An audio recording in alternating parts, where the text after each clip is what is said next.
Hi, all. Hello, everyone. We're going to get started again.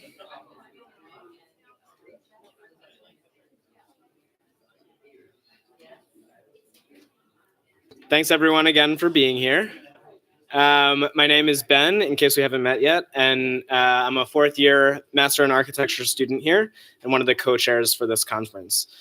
Just in case you haven't been here for the morning, the goal and the task of this conference is to think about and explore the role of religion in design and the place of designers who are, and explore what the place is for designers who are religious.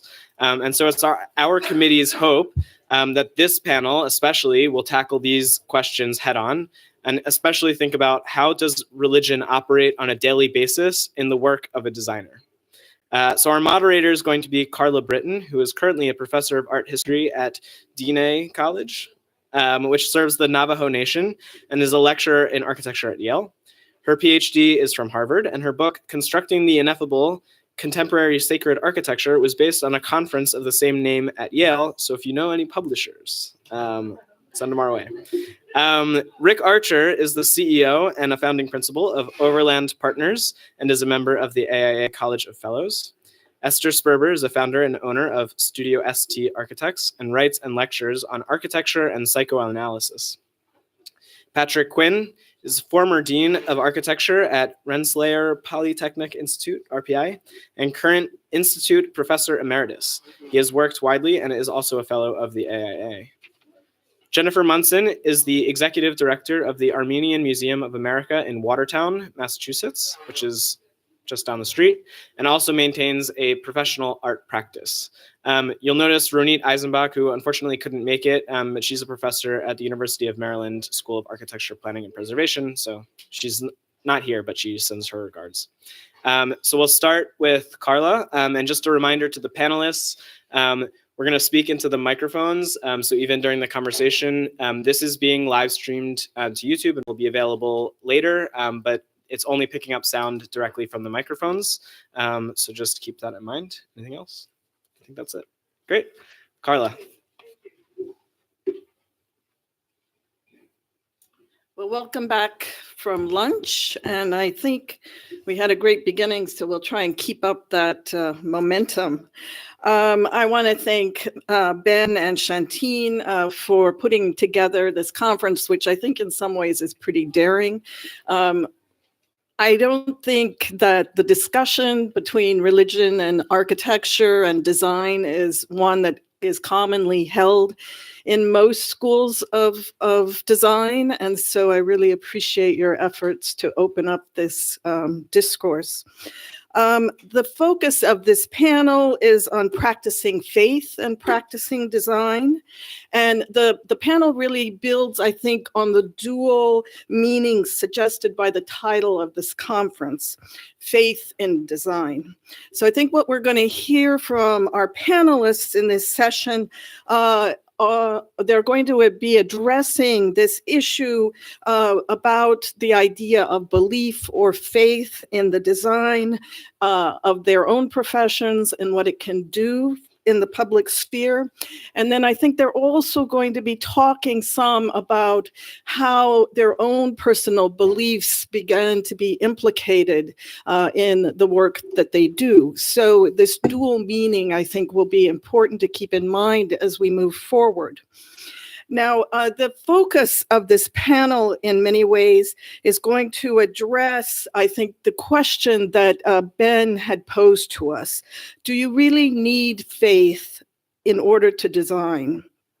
So as I understand it, this question asks us to focus on a larger question of how we began to cultivate a sensibility that can approach design with a sense of meaning, how design can actually convey something which extends beyond an inherent religious tradition and begins to impact our larger world.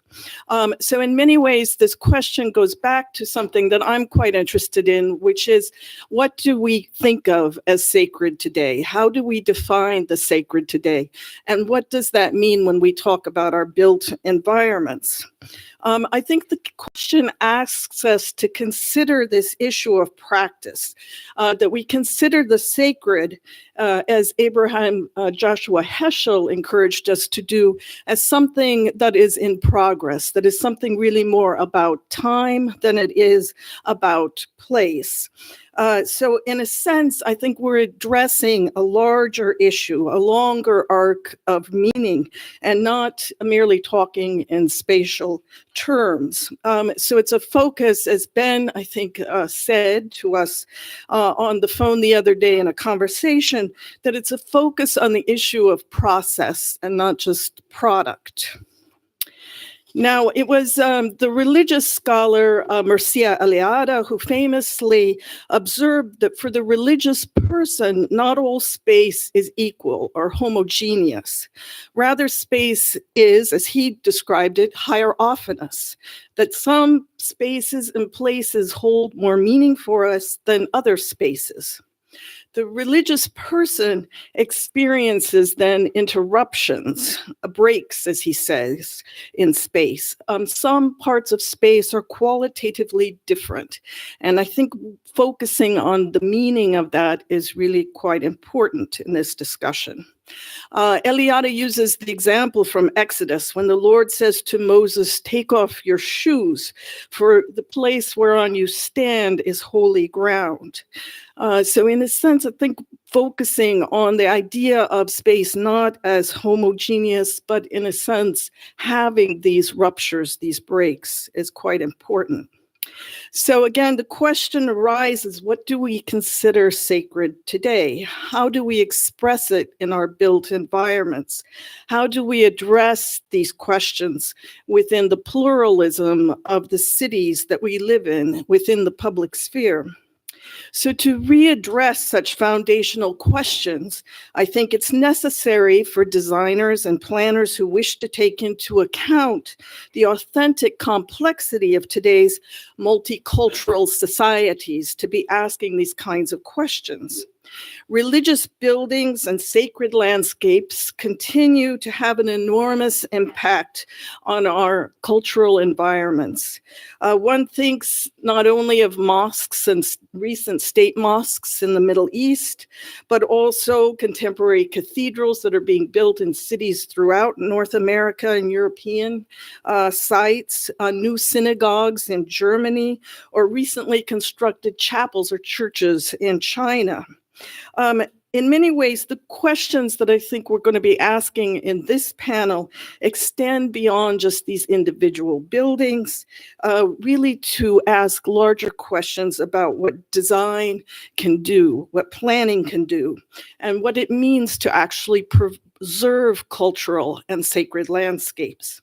Now, these issues are very much at the forefront, I think, for Native and Indigenous communities today, such as where I'm now currently teaching in the Four Corners area on the edge of the sacred landscape of Canyon de Chelly, a land that's long been held sacred by the Navajo people.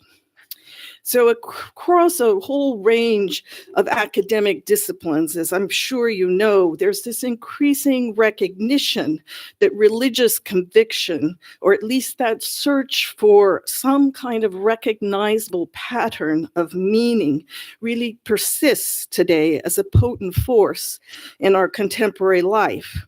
And in this panel, we're going to hear, I think, quite a lot about how those discussions happen in an interdisciplinary kind of way. Particularly here at a School of Design at the center of Harvard University, I think one has to acknowledge how many of these discussions between religion and other forms of studies are beginning to shape our discourse, our academic discourse. For example, law and medicine and environmental studies are now really openly examining how religion begins to shape cultural and personal identities in surprisingly complex ways. Now, in the final panel, I think we're going to hear more about this issue about faith and the built environment. Increasingly, there's been this engagement, I think, between many scientists and the scientific community with people of faith, looking to find some way to articulate a narrative of meaning that's appropriate to thinking about how humanity has a kind of responsibility or understanding something about the parameters of human responsibility to the natural world. So Ben asked us, what point in history are we at this time? He sort of threw that out there as a larger question for us to consider. And I'm putting it out there, perhaps we are in a new moment when this engagement between matter and spirit, between design and faith is not something that we shy away from. That it's no longer surprising, perhaps, to have these kinds of conversations here. So in recent decades, I think one can begin to talk about how the secularization hypothesis has proven, in fact, not to be true. The political and social movements are powerfully shaped by religious conviction, and in part, perhaps, as a means of resistance to the ubiquity of market capitalism. So since late Roman times in the West, often there has been the idea that religious space is created through a concept of the civitas Dei, the conception that there are two cities, the heavenly city and perhaps the secular or profane one. This framework, I think, we're realizing is increasingly up for grabs. That certainly there is no longer some kind of communal vision that is based on this idea of the civitas Dei. So I'm putting it out there for young designers that Rafael Moneo, who's a figure that I think everyone in this room is quite familiar with, he talked about how designers needed to take on the risk of expressing to the world something about the idea of the sacred. When there's not a common idea about what the sacred is, it's up to the designer, in a sense, to put it out there, to think about what the sacred actually means. So just by way of conclusion, I was very much struck by the obituary of Kevin Roach, who died this week.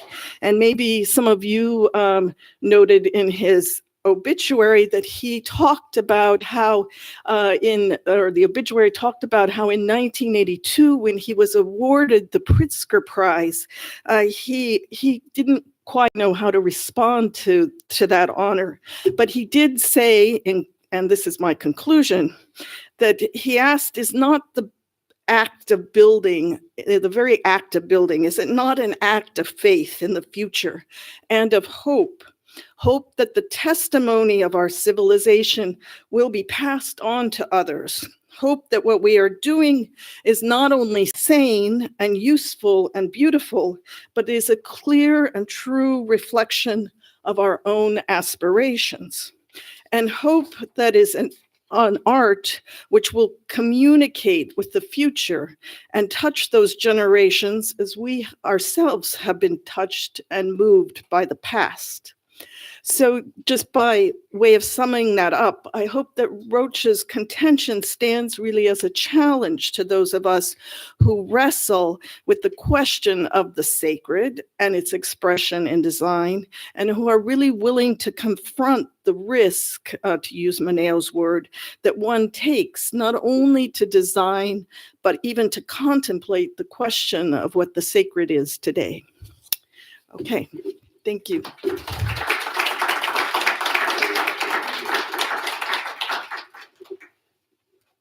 Archer.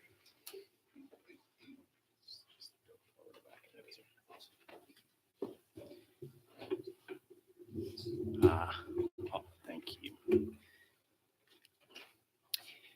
So I want to talk about how faith and practice come together, and this notion that somehow what we do as architects, as designers, has the potential for transformation. I work in an office called Overland. There are 82 of us in the office. We come from 12 nations. Okay? Whoops.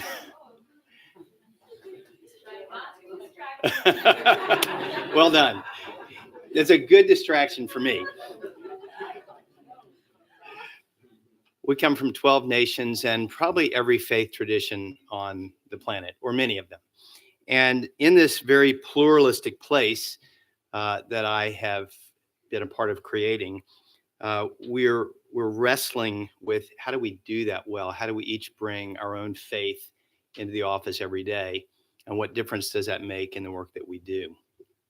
I'm currently working on a church, a synagogue, and a mosque. And I do those as a follower of Jesus. I come into each one of those bringing an Abrahamic faith and have found immense commonality with my brothers and sisters in those faith traditions, as well as, frankly, with the Buddhists and Hindus and others who are part of my community at Overland. But I want to talk to you today about how we can be, in the words of the Rabbi Jonathan Sacks, a creative minority. In many ways, I think that's what the Jewish people have been throughout their history. And they set a great example for us about how we come together and make a difference in the world in which we live. How do we maintain strong links with the outside world while staying true to our faith? Seeking not merely to keep the faithful flame burning, but also to transform the larger society. I think that's what we're invited to do as people of faith, is to not just use it for ourselves, but to actually make a difference out in the world. Hebrews 11 says, faith is the assurance of things hoped for and the substance of things unseen. As such, we might argue that architecture is a great act of faith. That we bring those things which exist first in the invisible world into the visible world where people can touch them, where they incarnate, literally. How do we as architects do that? I've talked about the three Abrahamic faiths, but how would we do that within the context of a sacred space made for a secular world, or a secular space made in a sacred world? And specifically, how did I address that as an architect who had the privilege of collaborating with the artist Ellsworth Kelly for 3.5 years on the creation of his last work? Ellsworth was an avowed atheist. I was invited into a relationship with him to create Austin. It's a chapel at the University of Texas in Austin. It is Christocentric in its origins. It's based on Ellsworth's experiences in Provence on the GI Bill, and his experience with Romanesque churches and Renaissance art. Ellsworth was 89 when I encountered him, and I would say still at the peak of his career. You know, for over 50 years, he had been doing the same thing, moving in the same direction. In his early career, he was panned by the critics, by the expressionists, because he was a minimalist, a true modernist. Agnes Martin was his spiritual guide. If you don't know her, you should read about her. You should learn her work. The artists that she influenced in his generation are vast. And there's a beautiful interview with her online where she talks about the inspiration. She's spoken in a language that's artists understood, but it's clearly the Holy Spirit that she's talking about. And so in Ellsworth's depths of despair, Agnes Martin pulled him out and said, no, keep doing what you were doing. The world needs what you bring. Ellsworth and I encountered, and he made it very clear to me that he was an atheist, that what we were working on together was not a chapel, that it was a place of light and hope and joy, but that it was not sacred space. In fact, that it had no meaning. In fact, that none of his art had meaning. And as a person who, the first question I ask when I enter any room is, what is the deeper meaning? What is the real issue here? Encountering a man who thought totally differently from me was disarming and scary. This is the kind of work that Ellsworth does. He actually created this piece for Austin. It is the spectrum that was used in the stained glass windows. And I actually have this in my office, which I count as one of the great treasures of this profession. Ellsworth had spent a lifetime trying to create a spectrum, painting it on canvas. And he told me one day, I've never gotten it right. We thought perhaps this would be an opportunity because the spectrum would be rendered in glass, where light was the medium and not reflected light. The gentleman in the middle of the picture here is Hiram Butler. He's an artist agent in Houston. Hiram introduced me first to James Terrell, with whom I've done 7 projects, and then to Ellsworth Kelly.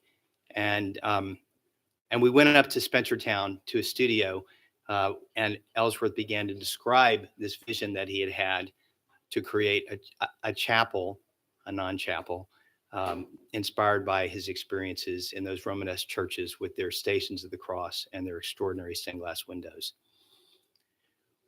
We talked a lot about matters of faith. He knew that I was a follower of Jesus. He was a very gentle man, a man of peace. And yet what I said seemed not to resonate, seemed to have actually no meaning in his life. And I began to understand that this was a man, when he painted a canvas and it was yellow, all he wanted me to experience was yellow. You know, there is no evidence of his hand, of the brush stroke, because he didn't want you to see the artist. He wanted you to see yellow and to contemplate yellow. I really struggle with that notion. And I was told by the university that it was going to, that I was to be agnostic on design, that I could not actually bring my opinions to the design process because my job was to effectively be a midwife for this great artist's vision. And as a person who was trained to be a designer, that was a pretty troubling notion. Could I actually do that? And yet, as a follower of Jesus, it was a reminder that at the end of the day, that's really all I do anyway. It's listening to the great designer and hoping that I can actually submit my will to his. And in this case, it was a daily exercise of submission of my will to the will of the artist Ellsworth Kelly. And this is what we created together. Decidedly a part of what you would expect to see, cruciform in shape.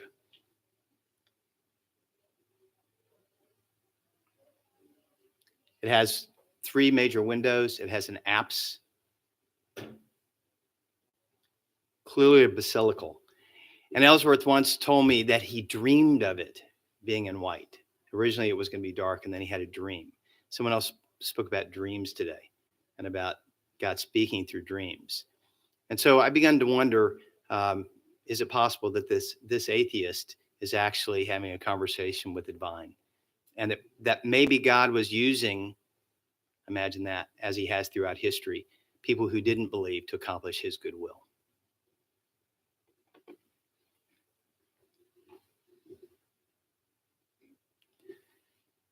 The apse, the ancient, but rendered in modern form. Only, and this is so Ellsworth Kelly, if you know his paintings, it looks like an Ellsworth Kelly painting. And yet this is the first time he'd worked in the medium of building.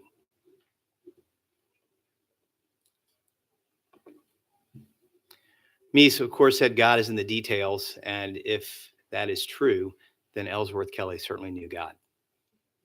This is a man that when I would bring ideas to him and I'd say, Ellsworth, this or that, and he was finally said, there are so many decisions. And he said, I will stare at a canvas, 2 canvases for days to decide whether they're a 16th of an inch or 3/32 of an inch apart. And so I invited him into a relationship of trust. Do you trust me, Ellsworth? Because there are a lot of decisions we're going to have to make together. Light, space, palpable space. It reminds me of the Blue Mosque. 14 stations of the cross on the wall, a totem in the place of the cross. We worked with Meyer Glass out of Germany to hand blow. Each of these is 4 layers of color to create precisely the right hue. This window, the Tumbling Squares, is my favorite. An obvious ripoff of Chartres and its rose window. But Ellsworth had this ability to reduce, to take things down to their essence.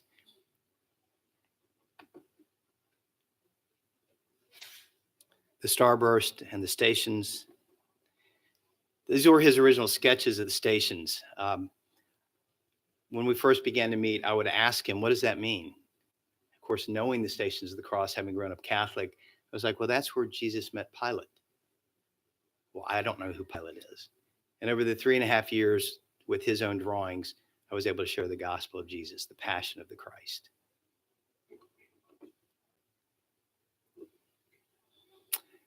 The last time I met with Ellsworth before his death, he died a week after he signed the drawings and 2 years before the work was complete. Actually, 3 years before the work was complete. He said to me, Rick, you know, atheists are beginning to believe there is a God. And I thought I'd had the privilege of walking with a man as he began to work out his own salvation through this thing that he had created, that we had created. His partner, his life partner, Jack Shear, and I were standing at the base of that totem on opening day, and he looked at me and he said, it's not a cross, Rick. He knew my faith. I said, I know that, Jack. He said, it's a totem. He said, it doesn't represent God. I know that, Jack. It represents man standing in the place of God to reach man. Like Jesus, I said.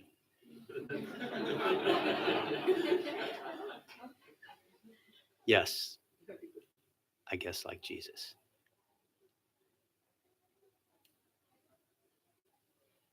Ellsworth hoped this would be a place of peace, and I'll end with this story. One of my colleagues, Ben, his brother had been suicidal and depressed for years. He went to the opening and he called his brother. He called Ben from here and he said, this is the first time in my life that I've ever felt at peace. That was a year ago. And to this day, his brother continues to operate in that place of joy and peace and of hope. I believe that the God of the universe used a man who called himself an atheist to bring something of eternal significance into this world, to give life to us all.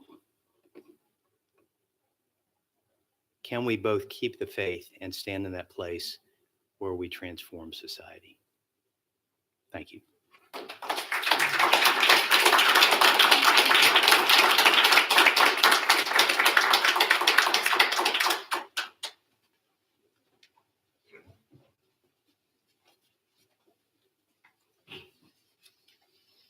Oh. Thank you, Rick. That was intense.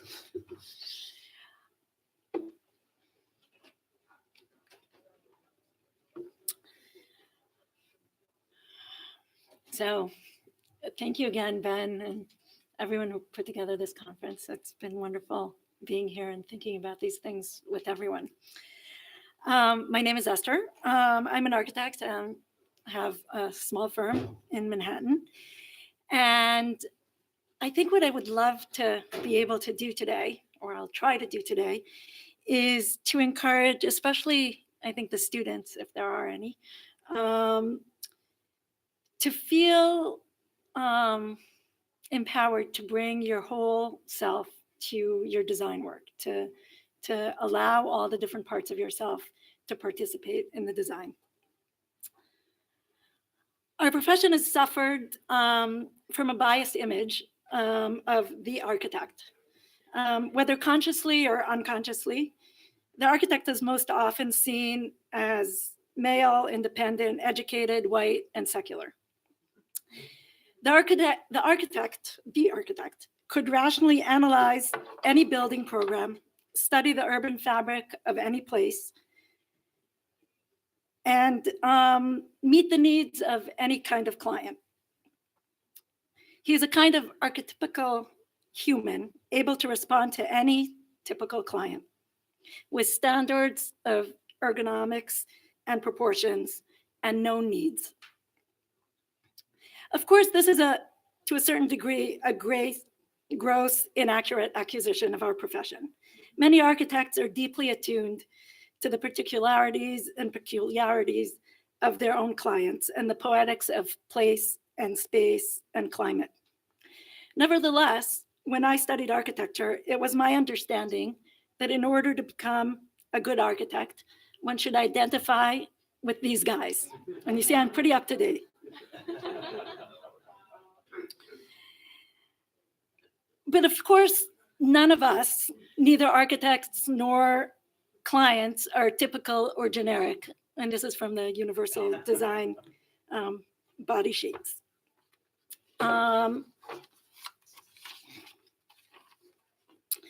So what I feel that I've learned through my practice and through the challenge to bring more equity into design and from my Jewish beliefs is that it is in our uniqueness, our diversity, our difference, that innovation and beauty are found. And maybe it's because the topic here is religion and design that, we're bringing in some things that are a little bit more painful as well. And in that spirit, I would like to dedicate this short talk to, to a dear friend and mentor and teacher, the psychoanalyst Lou Aaron, who died last week. You're probably thinking it's confusing enough to be talking about faith and architecture. She doesn't need to bring in psychoanalysis. So I hope this will make some sense at the end. Psychoanalysts, much like architects, operate in both a theoretical sphere and a very practical one. Psychoanalysis is a study of how we are motivated, not only by our intentional ideas, but also by memories, traumas, desires, and all that other unconscious stuff. It suggests that if we're able to understand these forces hidden within us, we will be able to live a happier life and have better relationships. For most of the 20th century, the image of the psychoanalyst was kind of similar to the image of the architect. The psychoanalyst was the expert. He knew what was happening, and the patient was seeking help. The analyst understood through his interpretation of the distortions of the patient and the pathological projections, what the patient needed to know, and how the patient can grow from that to achieve greater maturity and independence. Relational psychoanalysis, which started in the late 80s, of which Lou Aaron was one of the towering figures, came to correct this view.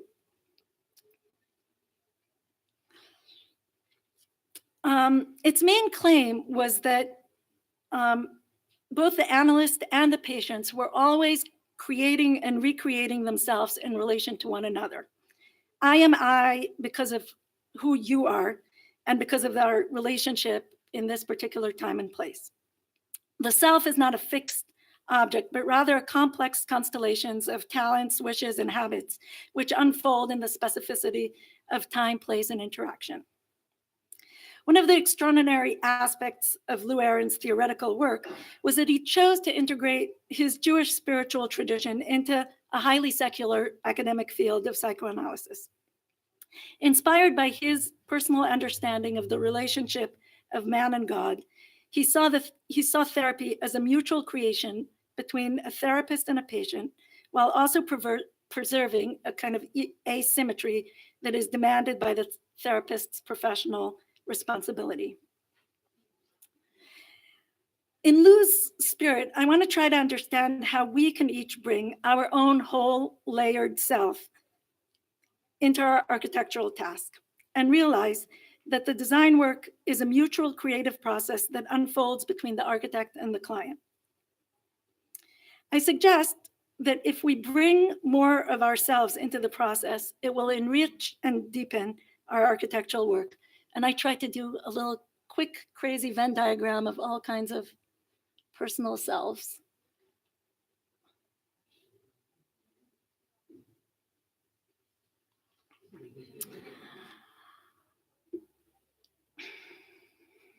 So what can I bring from my Jewish practice to my own architectural work? And I'm not suggesting that everyone should bring their Jewish practice. I'm suggesting that you should find within yourselves those things that make you awkward and strange and a other person in the context in which you are, and try to see how those can inspire you. I'd like to present 3 projects that we've done with my office, which I think the theme that links them, or that I find to be inspired by what I see as my Jewish belief, has to do with communal space, or the idea of communal space. Architects are very attuned to, like Christian was talking, to the gradient movement between private space and public space, and how you enter the building and how you exit it. But I believe that between this notion of the public domain and the interiority of a private space, we can find another typology, which I see as communal space. Like public space, communal space invites all of us to enter and inhabit it. But what it adds is the notion that there is a mutual commitment and responsibility between the space and its inhabitants, and the inhabitants and the other people around. Barbara mentioned the concept of the eruv, the kind of symbolic string that that can transform a group of houses into something that's a communal space, which would allow you to go from inside to outside on the Sabbath and carry things. But one of the aspects that is kind of required from that kind of design and legal fiction of enclosing this neighborhood within a string is that the people that are part of that neighborhood or that space have some kind of commitment. And it's symbolized by a kind of symbolic food pantry. There's like a deposit of food that everyone is supposed to be a shared owner of. So it's not only that we create a fence to enclose a certain space and then therefore we are part of that neighborhood, but it is a certain commitment towards everyone else who is part of that, and a buy-in from the people. And so what I'd like to show are 3, very quickly, in the time I have left, is 3 different projects in which I would like to hope that we were able to bring in the idea of commitment and responsibility, shared space to these designs. So and these are just a few other projects. So the first one is a renovation we did of the 14th Street Y in the East Village in New York. The original floor plan is in the kind of teal blue was the lobby, which was basically a hallway with offices fronting onto 14th Street. And the programmatic space that we were asked to design was actually the fitness center and the locker room, which are the money generating part of this building. But the building itself is a very interesting mix of activities. It has Japanese parenting, it has old Orthodox women swim class, it has a very diverse group of kids doing after school homework club. And so, but what was challenging was that there was no circulation space. There was no lobby or main space by which you could traverse the building. And our idea was to take that problem, the lack of public space or public circulation, and make that into, highlight that and say, actually, what we want to do in this space is walk through different programs in order to get to our, to the place we're walking to, so that all these different people are mixing while going to their different communities within the building. And so we came up with this concept of bands. The blue one was the new lobby. We kind of were able to move away some of the offices to other spaces. Then you go through the green part that has the administration, then the fitness center, the locker rooms, and then in the back is the pool. And so this was the old lobby and our new lobby, the old fitness center, the new fitness center, locker rooms.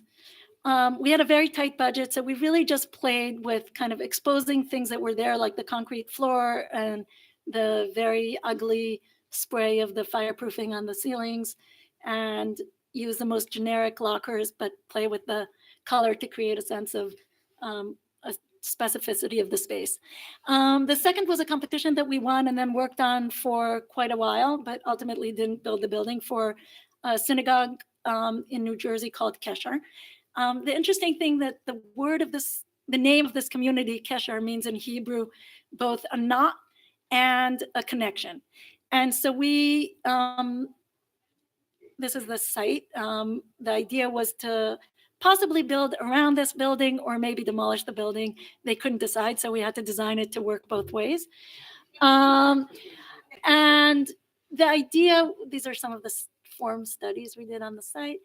The idea was to create a building that really operated like a knot, both linking and connecting the different spaces. So it's a loop that, if I can figure out the red dot here, it's like a split level suburban house. So there you come in, there's a daily chapel, the offices of the rabbi. Then you can ramp up half a story to the sanctuary or ramp down to the social hall. And underneath the social hall, you connect to the education center. And each of these spaces had a link to the outdoors. So they're both linking to one another and linking to the outdoors. So this was the front courtyard, which you could connect to from the lower level of the social hall. And then the rooms downstairs connected to the back parking road, which isn't used on the Sabbath. So it was going to be the kids' playroom, playground on the weekend, and the sanctuary opened up to a kind of roof terrace that ramped down again. And so this was the option if the building remains and if the building isn't there. This is the entrance from the street level through the daily chapel and the front lobby up to the ramp up to the sanctuary. This is the back side with the classrooms on the bottom and the sanctuary hovering above, and the outdoor terrace linking back down. And this was the sanctuary itself. And the last slides I'd like to show is a kind of hybrid project that is somewhere between a speculative competition idea and a real client. So we were working with a synagogue on 34th Street in Midtown.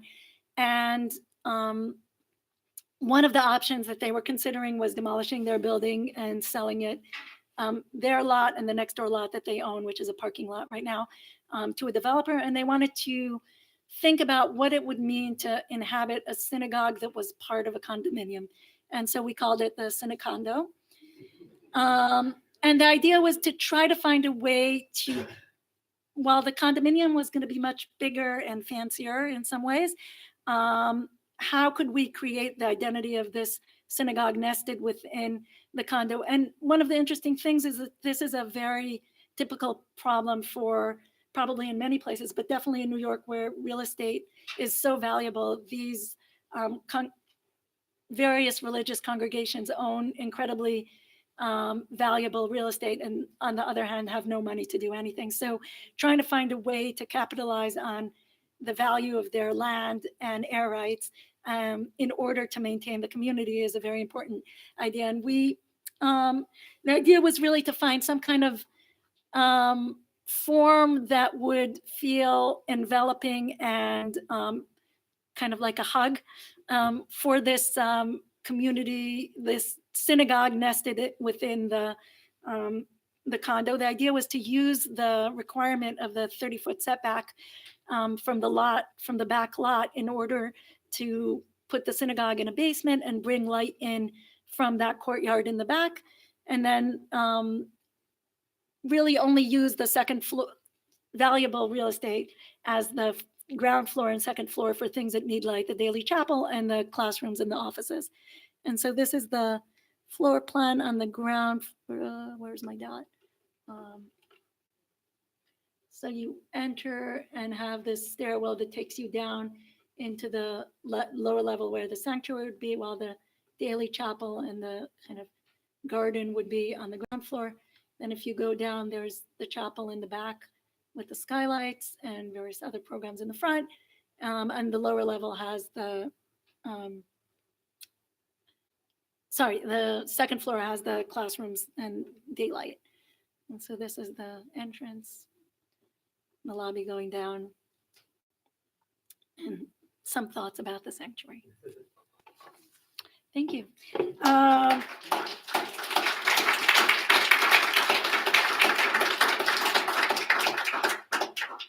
Patrick.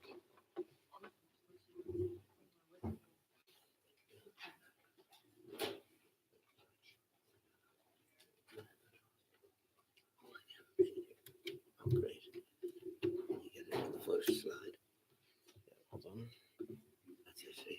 No, they're not mine.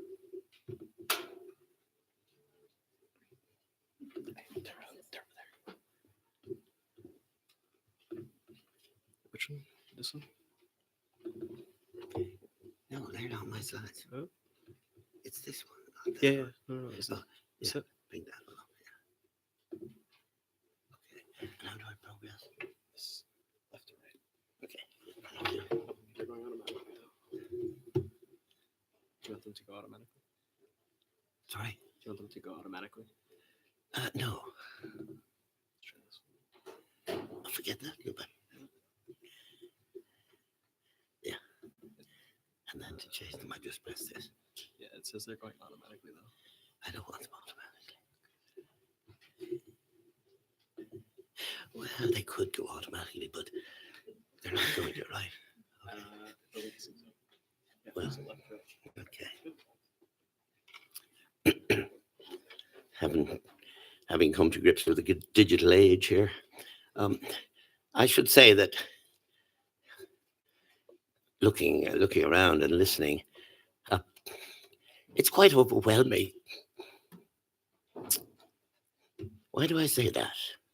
Well, I was talking to one of the students, to Ethan, and he told me his thesis has to do with play in space. And I thought, what's that about? That's very interesting.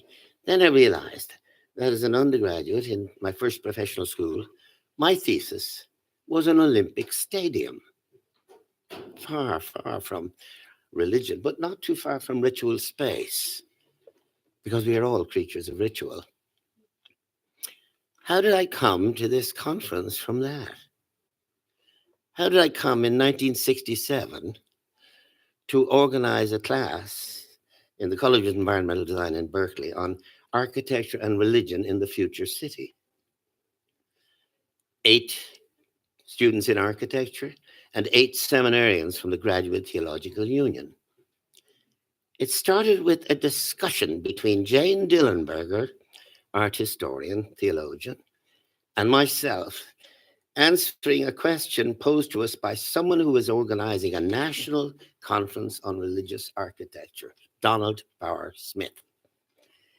He wanted me to organize students to design something, a religious facility to exhibit at this conference. I said, I can't do that. I can't do that. Because the students have so many questions, and so do I. So we organized a semester-long discussion about architecture and religion in the future city, ending with a book, which was under the same name and published at that conference. And it left a mark on me. How did I get there? Well, from my stadium, I worked in an office that Kevin Roach worked in 2 years later. He and I went to the same school 2 years apart. He finally went off to America, as I did. I came to unlearn everything I had learned in undergraduate school. I sort of hear echoes of that. So I ended up coming to somebody I'd never heard of, accidentally, to University of Pennsylvania, Lou Kahn. His first class, my first class in America. First thing he said was, a space shows how it's made. Made a diagram. I said, we know all that. Who is this guy? 20 minutes later, he stopped talking. It was 6 o'clock, 4 hours. You can't do a stadium or sports facilities with that guy. What did I do? I had to do a large place devoted to the unmeasurable, which he talked about. I designed a cathedral. And then I realized I wasn't going to design cathedrals for the rest of my life. It was entered in eventually in an international competition for Liverpool Cathedral. It was mentioned and published, but it didn't win, and I was furious. I mean, you must win, you know. No. So eventually I started looking at things like this. Out of an Ike and Denise Scott Brown and I went up to see this. The building, the Orthodox chapel at Fort Ross, California. Burned down about 20 years ago, by the way. It's for the 3rd time, but it's a wonderful building. Most amazing interior. It is sacred space. And it shaped some of my work. And some of my work with Francis Oda. We accidentally became partners in San Francisco for a time, an interval, and did some beautiful things together. Now, I'll have to move this forward. No. Why don't you set it on automatic? It'll go. I'll try to keep up. Sure.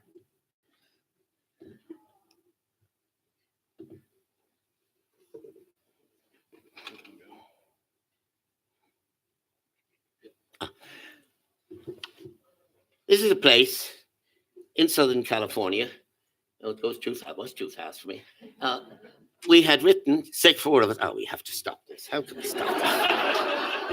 I mean, this digital technology swallows us up. It swallows us up. Oh, you're going much too far. In any case, a group of us, 4 of us in Berkeley in 1961 had published a paper in response to Brent Jackson of Landscape Architecture asking us to write a manifesto. We called it Toward Making Places. It went over like a lead balloon. Until we started getting people wanting to work with us and to come to Berkeley. And so I made Places. No, we've got to go back to the little one. It's not moving at all. Oh, it's not moving at all. This is splendid, yeah. Oh, yeah. I need the mic. What's going on? I used to be able to work these things. But now, the younger generation is stuck. Toward Making Places went beyond space, form, and shape and geometry. It had to do with how people inhabit place and make it place. Place is bounded space, but how is it bounded? And how do you enter a thing like that little building we saw before? Here we are. 4 phases arriving at a place with degrees of inwardness. As Hold on. I'm sorry.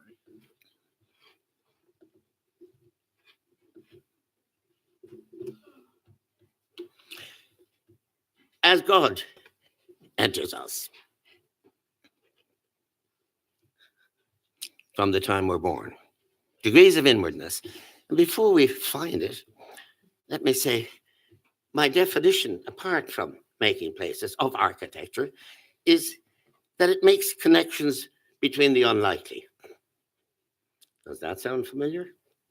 You bet it does.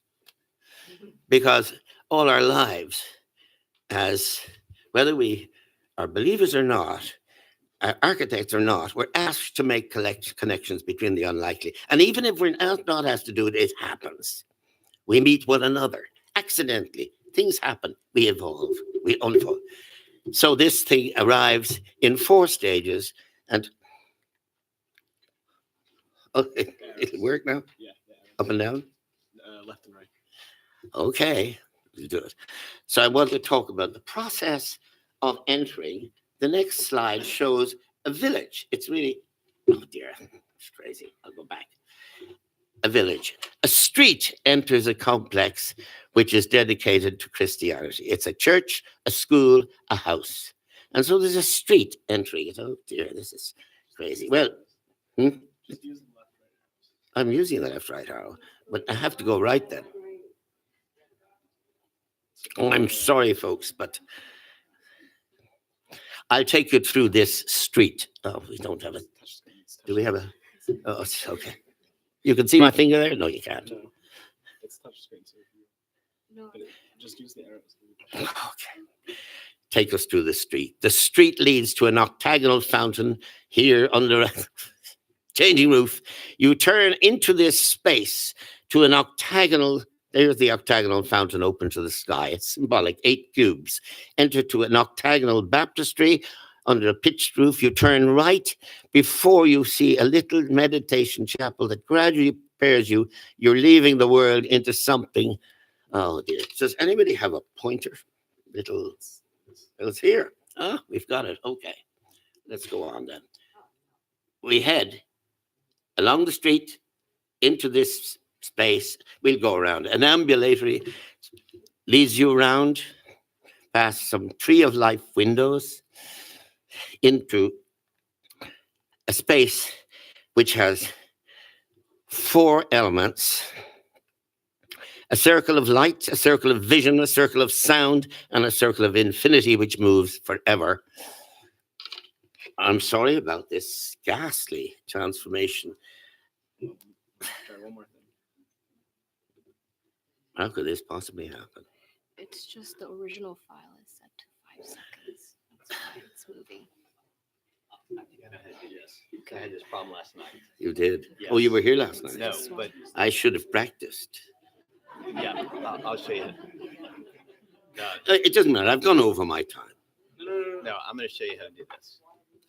If the old guy can show you how to do this, this would really be impressive. You were speaking about age? So we should be able to go to.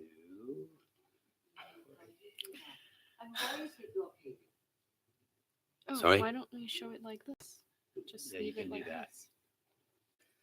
this. So Forward and back, up and down. Okay. Okay, you're a genius. Yeah. Let's go back. Oh. So let us take that little street gently. From the world outside, you're still in the world. And there's a street with an elderly woman using a walking frame here. Some children sitting on the fountain. One day, there was a group of children skateboarding on this street. And I said, it really has started to work. A sacred space, and they're skateboarding on it. The pastor kicks them out. I said, leave them be. They are turning this into a public place, a community place. Well, pastors are pastors. Sorry, Francis. The octagonal baptistry is anciently symbolic. The passage around the ambulatory past niches where teenagers who don't want to be part of the central thing can hang out and do. And one comes to this abstraction. And the point is, when we entered this building, when we started, you could touch the eaves. The scale was brought down to humanity. As we enter and come away from the material, the more material world, we enter a different material world which speaks of abstraction and infinity. The circle and the square, of course, are ancient and well-developed acknowledgement of the fact that there is a range of way of looking at geometry that deals with the infinite and the intangible. One day, Maureen and I visited this building. We occasionally do, and we go anonymously to see what people are doing here. How is it lucky? It was a nice afternoon, and a couple walked in. The man was ailing, clearly. The woman was aging, but they walked in. He sat in a pew just about here, and she walked over to a candle rack, and she looked puzzled. I went over to her, and I said, can I help you? And she said, yes, I'm Jewish. We are Jewish, and we wonder, is it all right to light a candle here? I said, sure. They said, won't she mind, pointing to the Madonna? I said, of course not. So she lit the candle. I got talking, And she introduced me to her husband, who had been a comedian in the old Borscht Belt in the Catskills. He was a second cousin of Danny Kaye, first cousin of Danny Kaye. He looked like Danny Kaye. And I said, why are you here? Why aren't you in your synagogue, the temple? He said, this is the most beautiful, prayerful space. So architecture is making connections with the unlikely and with skateboards. But there are 4 conditions set up for this building. It had to be hospitable, accessible, adaptable, and sustainable. These were the 4 conditions. I kept thinking back to when I first heard as a student of commodity, firmness, and delight. These are a new interpretation of them. And there was one other thing I have to say, and it's gone. It doesn't matter. But thank you anyway, we'll discuss.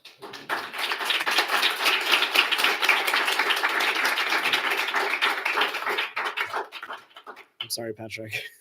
All the technical.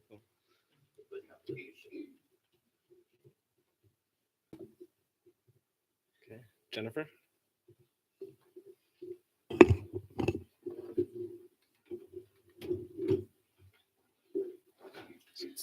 Now I'm nervous. No. Just the right. Left and right. Okay. Hi. I'm not an architect. I'm a designer, and I am the director, the executive director of the Armenian Museum in Watertown. And when Ben invited me to join this conversation, I responded that while the Armenian Museum is not a faith-based institution, Armenia was the first culture to adopt Christianity as its official religion, and its identity as a Christian nation in the region is central to Armenian experience.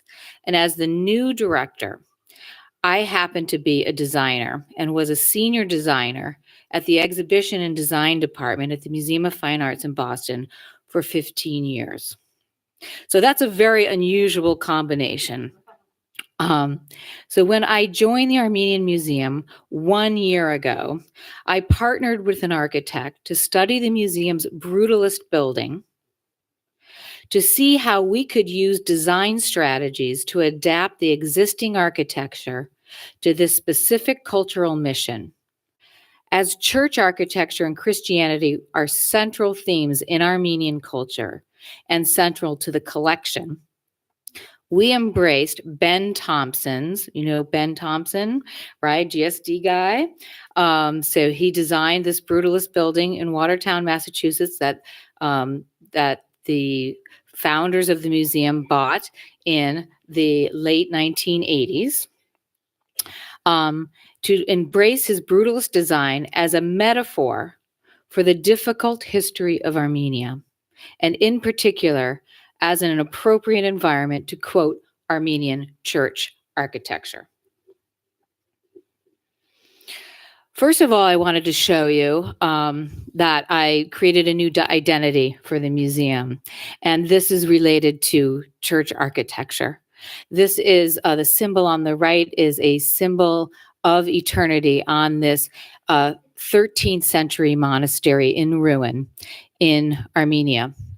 And so what I did with another graphic designer is we worked to find a unique and expressive symbol of eternity so that we could make into our new mark and start there. And we adopted this new phrase, art, culture, and eternity, to apply to everything that we do. And this is how it has been represented in, for instance, a business card. So using this idea of visual forms to start to articulate abstract ideas. And here you have the architecture in ruin in the landscape. And so, the interesting problem you have to solve as a museum with a collection is how do we express architecture and the landscape within the smaller objects in the collection on display? How do we keep the larger macro elements alive within exhibition design? I wanted to show you quickly, this is from the Museum of Fine Arts from, I would say about 10 years ago, from a show of Old Kingdom objects from Egypt. It's actually part of the joint expedition from Harvard and the MFA at 1910. Interestingly enough, some of these dates intertwine with Armenian art and history. But so creating sacred spaces for objects of immense cultural significance within the constraints of existing architectural conditions is central to the exhibition planning and design. This architectural space is the I.M. Pei space, designed in the early 80s. And we had a tomb from 2000 BC. In this case, we have a sarcophagus that we needed to try and show.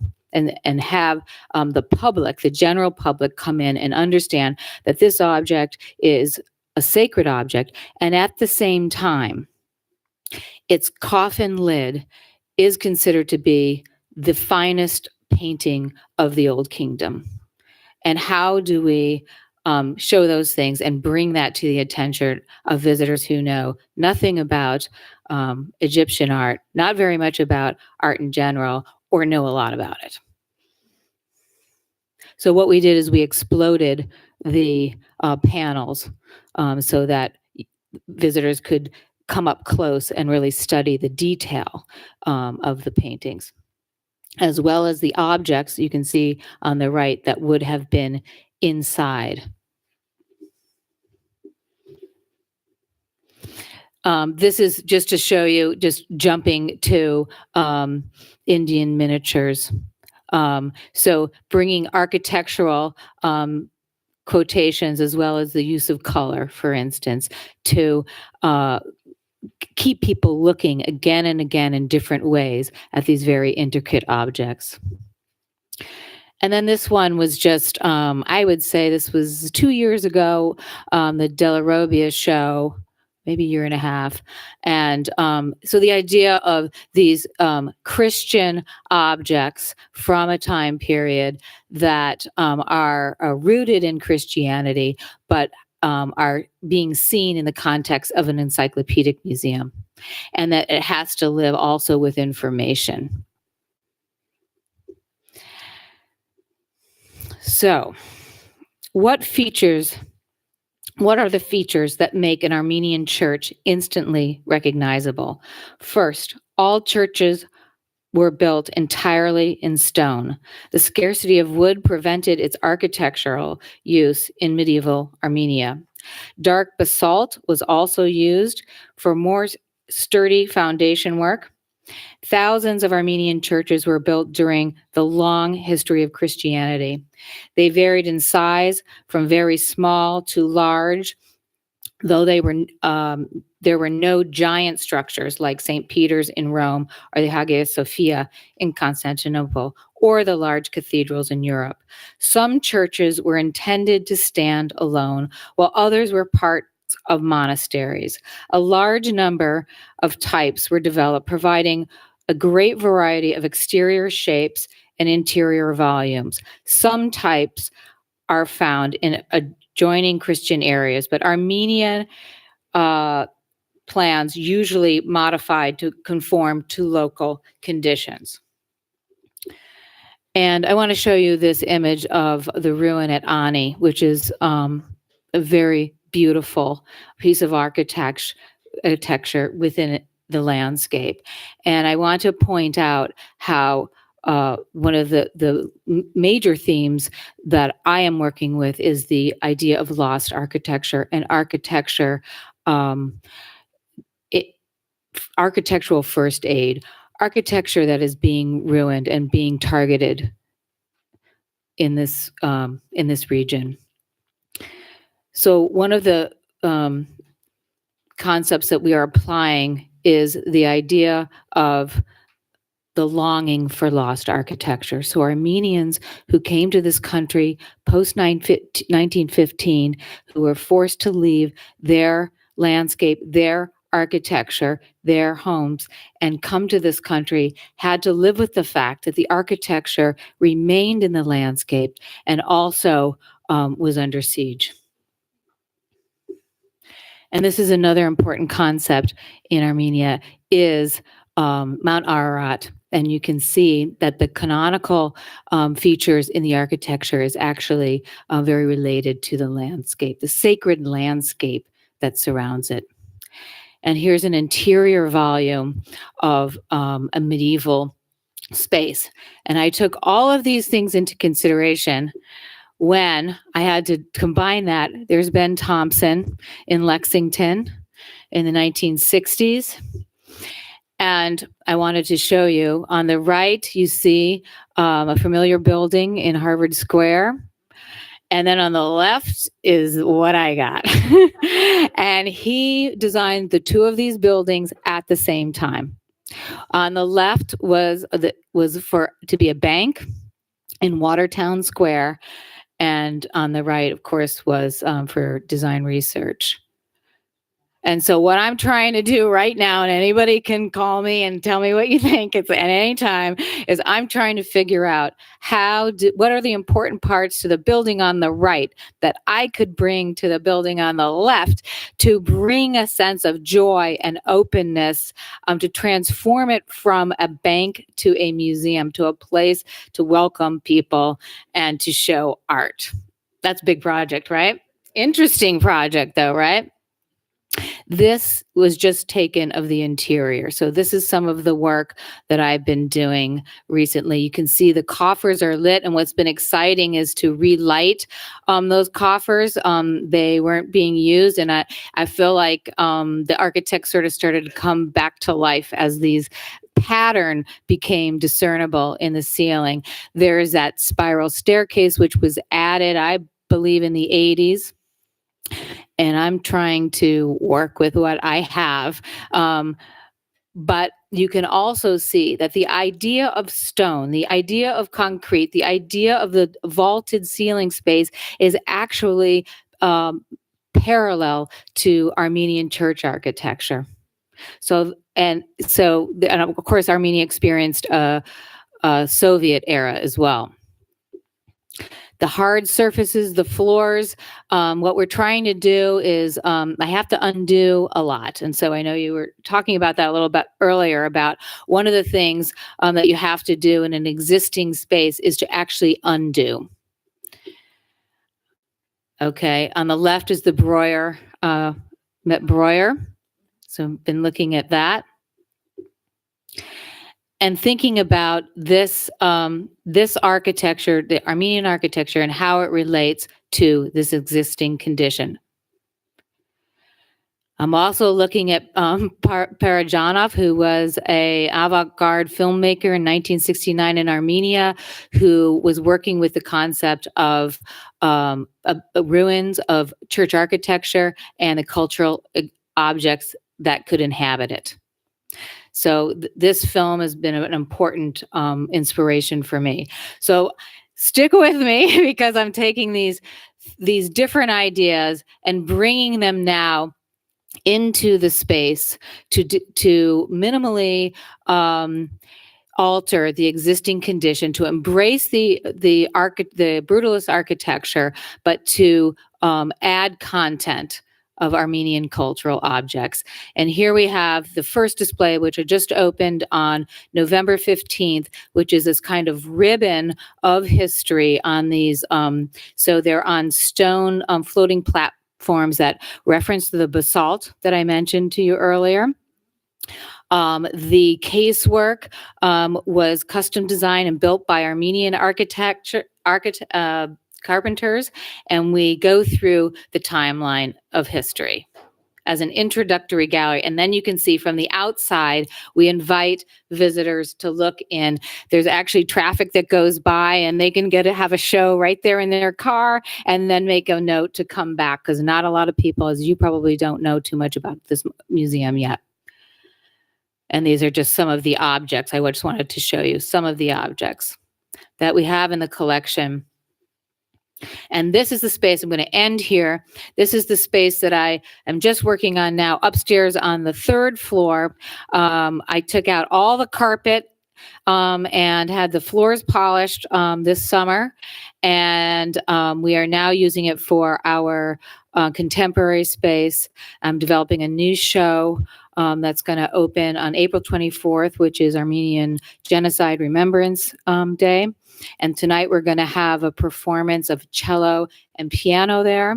And then we're going to have some jazz up there. And all of these things to bring sort of a sense of joy and culture back into this space, which I believe Ben Thompson was original intent. And I know that it's part of Armenian culture. So there you go.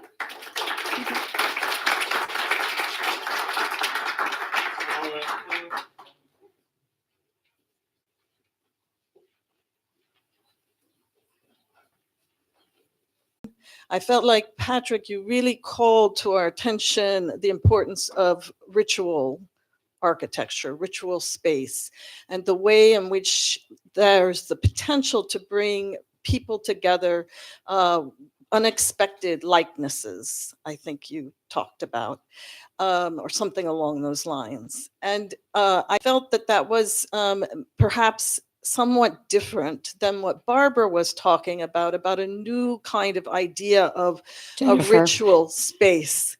The idea of a new kind of place where religion exists in a traditionally non-religious institution, that of the museum.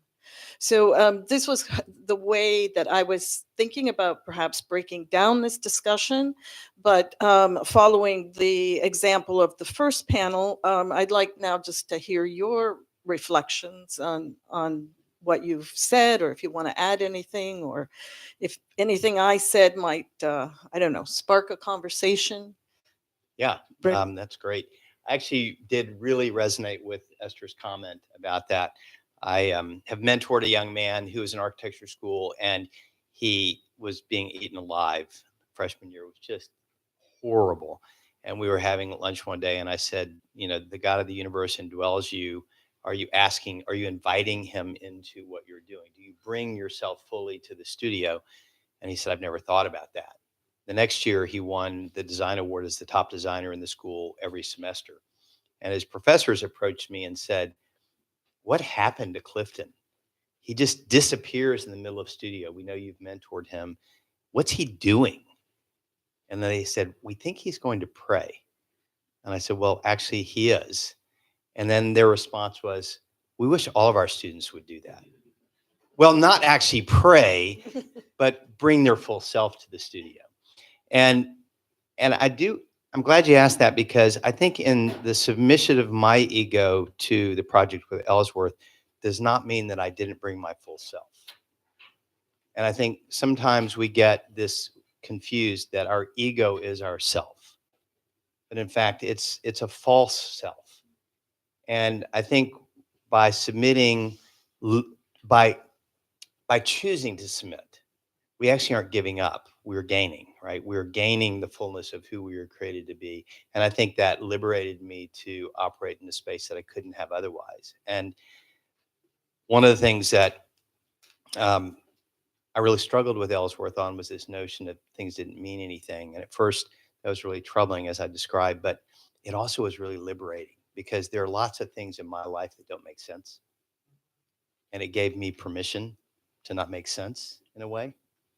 And I think that we get so hung up with our ego that we miss this larger story, which I think is found in another thing that Esther talked about, which was rest, Sabbath. And we can talk more about that. I'd actually love to talk about that idea. Esther?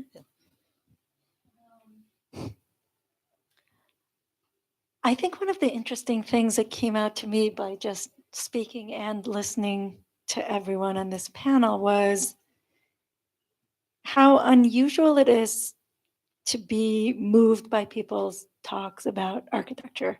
And I found myself feeling very moved when you talked about the the chapel, and I found myself feeling very moved when you talked about the space you created and your interaction with people using it, and obviously the challenge of how to respect an existing building while bringing a very different history or material culture into it. And I think that I was moved because people were talking about something that was personal, something that wasn't somehow generic. And I think that was what I was trying to say. And I think, Ben asked me when I first talked to him, I said, "Oh, this kind of sounds like women in architecture. Like, what does it mean to be a woman?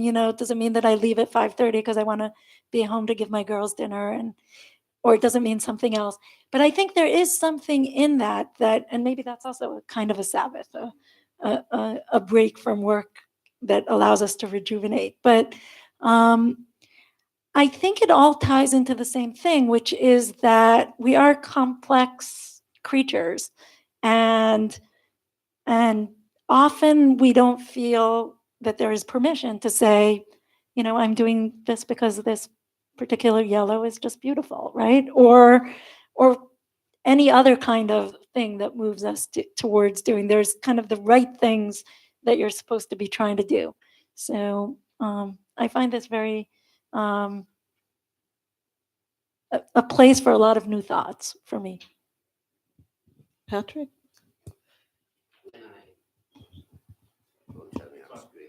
Is it on? When I first saw the Ellsworth Kelly space illustrated, I was taken aback. I looked at it, I said, "This is special." I just saw it in magazines. I thought, "This is special." And then I remembered there's an Ellsworth Kelly in Werner Phoebus, friend of mine, architect's house, right beside the dining table. Ellsworth did it for him. And Werner had this similar experience. Now, Werner's Jewish. He had this similar experience with Ellsworth Kelly as he told it to Maureen and myself over dinner one night in his house. He's just given that away to the Hyde collection and to a lot of his other paintings. But there was something about that building that intrigued me for a while. I first of all thought it was simple-minded. That was my automatic reaction. That's profound simplicity. But then I saw what I call the spinning squares chart, obviously, and Saint-Denis and all these places. But though that window with the spinning squares stuck in my craw from the first time I saw it, and when I saw it in your building, I said, "Wow." Now, you showed the Noli map, which is above our kitchen table. But I was introduced to that kind of space within the buildings when I first read Camillo Sitte. And then there was a man, an urbanist called, he wrote in the Town Planning Review 50 years ago that the average medieval space, which plaza, is only 70 by 100 feet, the average, which is a perfect place for human encounter. And space in that first little building I showed you is 70 by 100, approximately. The other thing that Camillo Sitte pointed out was that the street is a space of human encounter. So there was, in this short time, I've experienced symbolism that echoed me. I've experienced some of my past history echoed me. And then you already know what you evoked in me. Larry Parsegin's study of those wonderful Armenian churches before the Soviets moved in and destroyed so much, and earthquakes too. Well, I have been totally inspired by all of you, and thank you very much. I feel very privileged to be part of this conversation. So I'm not Armenian. That's a question people ask me a lot. The thing is that I think it's an interesting concept for everyone here to think about as you progress through your career, as being an outsider, and how you might be able to bring something to the conversation, how you might be able to see something that others in the culture take for granted, that you might be able to bring things together in unexpected ways. And right now I'm working on a show that links a woman, Diana Opkar, who helped Armenians. She lived in, she's Armenian, but she lived in Yokohama, Japan, and she helped 600 plus Armenians escape the genocide and come to this country.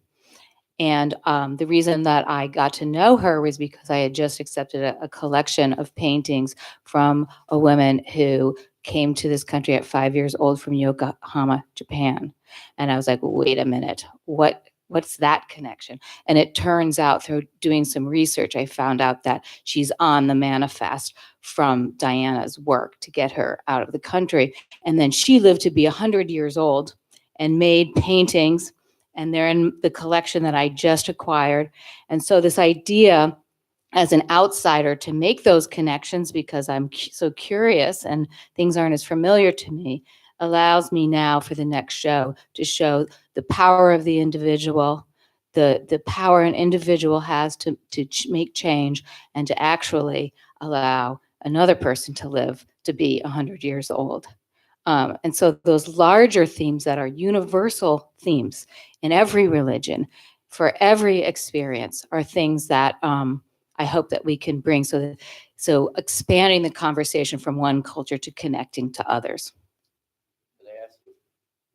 Can I ask you a question? Yes. Did you know that the design center was really inspired, its design, not by Ben, but by Jane, his wife? Okay. That's the difference. Yeah.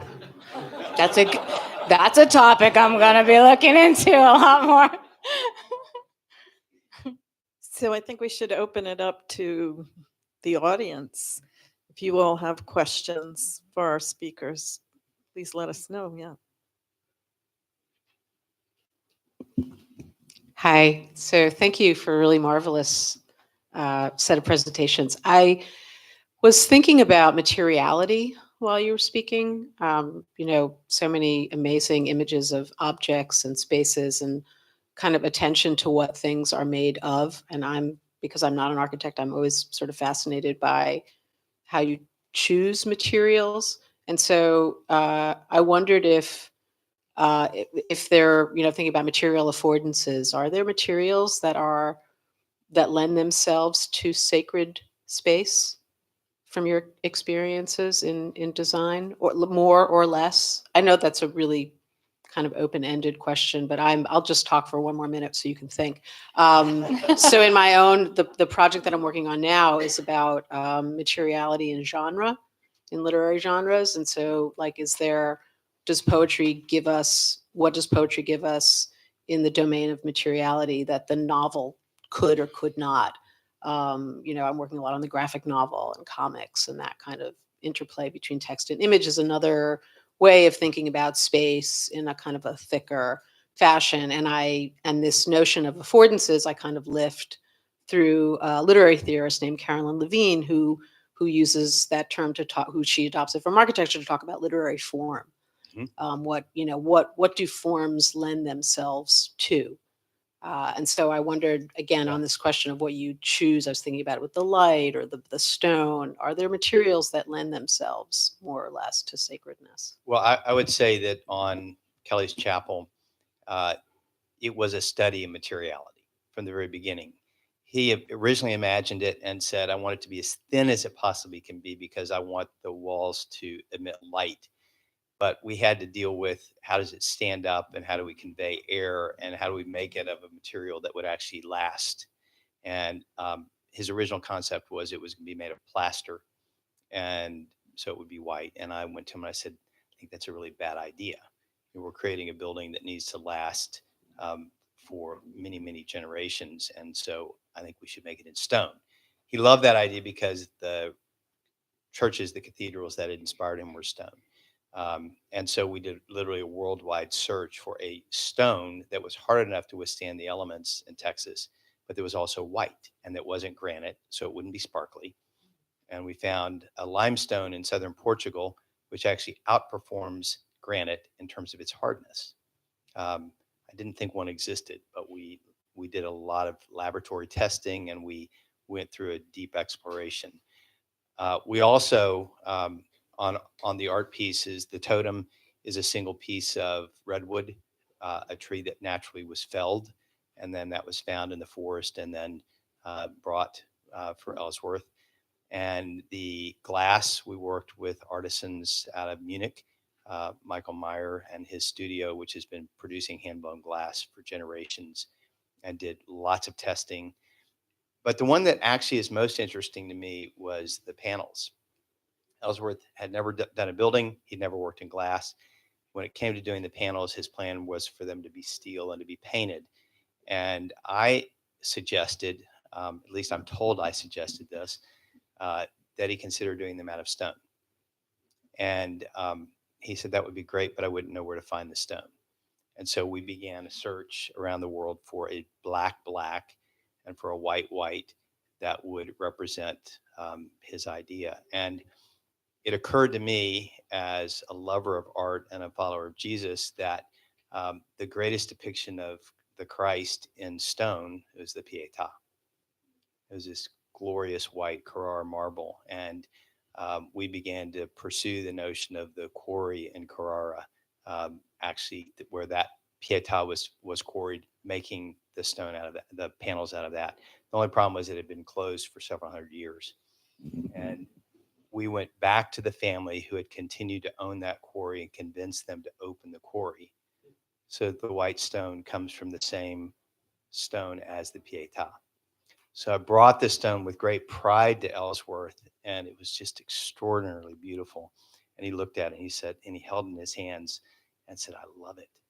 And I then told him the story that it was the same stone as the Pietà, and he said, "So?" Because for me, it was that deep sense of meaning and purpose behind the material. For him, it was the stone. And what's extraordinary about the stone is the way we finished it. If you're staring into it, you cannot see your reflection. But as the light comes across it, it reflects the light. And so there's something truly mysterious that happens in the interaction between the light and the materials. And I would consider that providence. I'd just like to respond to the same question. For some reason, I came to the conclusion many years ago that the material doesn't matter that much, that the most important materials are people and light. But in that little space, I showed you the surface in the eight cubes and the floor surface in the building are the same terracotta tiles made by the same manufacturer that lasted 300 years in the cathedral at Firenze, the Duomo. They're beautiful tiles, but we wanted tiles that would last in that climate. And that's how we chose them. And they turned out to be absolutely wonderful. But about the question of why people and light, about 30 years ago, Notre Dame had a university, had a conference, The Roots of Ritual. And those of us who were invited to participate were asked to read the proceedings of the British Association for the Advancement of Science from 1952, I think it was. And it was an article on ritualization in man and animal, humankind and animals. And the gist of this article was that all creatures are intuitively ritualistic. And the ritual that we use, certainly in the Christian church and in the Catholic church, which this was, is an evolution and it's a natural instinct. But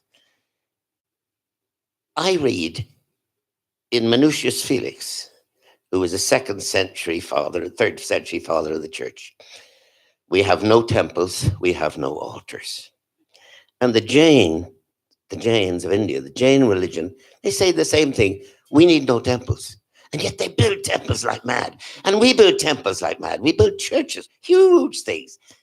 Why? When we don't need temples, all we need, you know, I was thinking this morning during the talk that I've forgotten who it was, but someone talked about the immensity of the individual's interior I forgot who it was, but I thought of when I was a boy, we were taught our bodies are temples of the Holy Spirit. And then the words of Christ, where two or more of you are gathered in my name, there I am in the midst of you. So why do we need buildings? Why do we need materials? To satisfy our human needs, our human needs for ritual and for ritualization. And I suppose to leave something behind us. I think we need to move on, but I think that's very important idea that you left us with, Patrick. But there's a question, I think, way in the back. Yes. Thank you. Thanks for your presentation today. It's been very interesting and encouraging. In this topic of faith and design, it seems like we can construe that to be a set of ideas we're trying to put forward in whatever we're designing. But as I hear each of you speaking, what I have a sense of is just a profound yieldedness to something else that's bigger, to the maybe the artist serving the art or something. And this yieldedness sort of gets worked out, I think, especially as Rick was describing, in his yieldedness to his mentor and the designer. But how does that relate to working out all the details and sort of taking control of like the nuts and bolts of producing working drawings and all that? How does that yieldedness make its way all the way down to that? How does it work out in your day-to-day practice?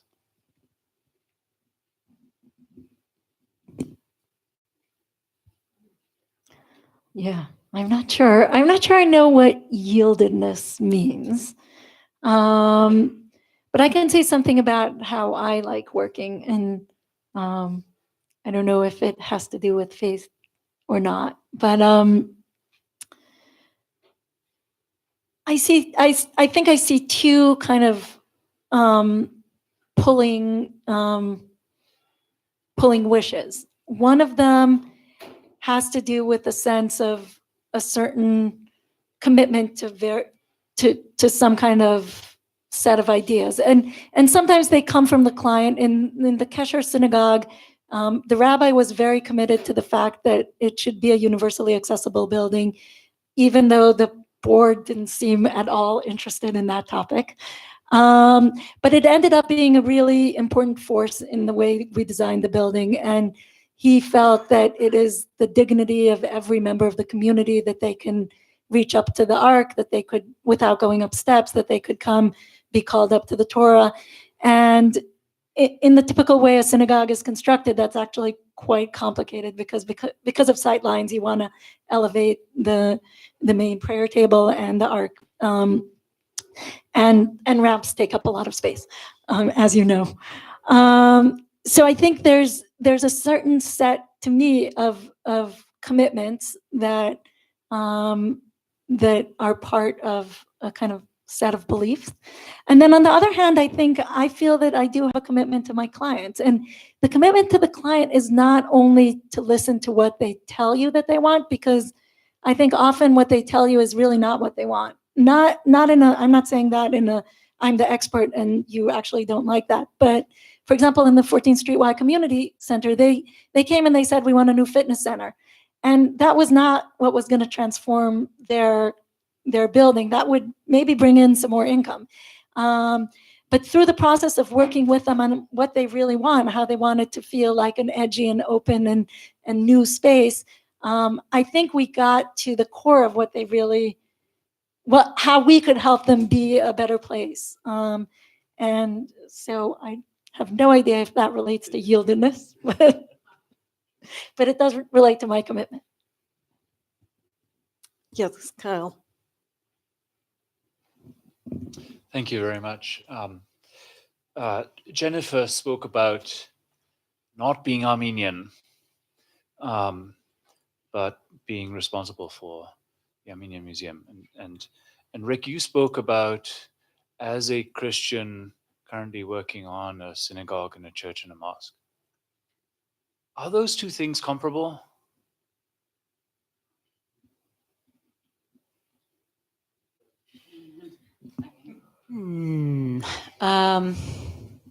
I think that they are, because I think that what I was trying to say was that there is a unique position if you're given the privilege to design for a culture, a religion outside of your own experience.